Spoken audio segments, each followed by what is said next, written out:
Hello guys, magandang hapon. Patulong naman ako guys sa aking maliit na problema kay Meta Business Suite na kung saan hindi ko po siya nabubuksan yung comment at mga suggestion po ninyo at pati yung inbox. So sa mga nakakaalam po, ukol po dito kay Meta Business Suite, sana matulungan nyo po ako guys.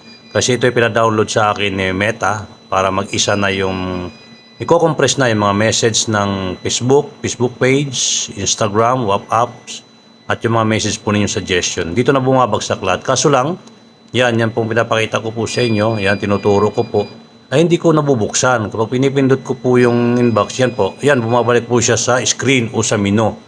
So hindi ko nababasa o nakikita yung mga dumating po na mensahe po sa akin na nagmula po sa inyo guys. Sana po guys matulungan po ninyo ko sa mga mayroong ideas dyan kung paano ko gagawin o paano ko mabubuksan itong mga ito. Kasi bawat pindot ko, bumabalik din yan sa menu. Maging yung inbox niya, yung kulay pula, nasa baba, yan tinuturo ko po ngayon sa pangatlo, hindi ko po bubuksan. Kaya patulong naman ako guys sa mayroong ideas dyan. Pa-share, like naman, comments sa mga may alam nito. Maraming salamat sa inyo guys sa tulong ninyo. Sana mabigyan nyo po ako ng idea. Ayan po, pinipindot ko, bumabalik lang po sa menu.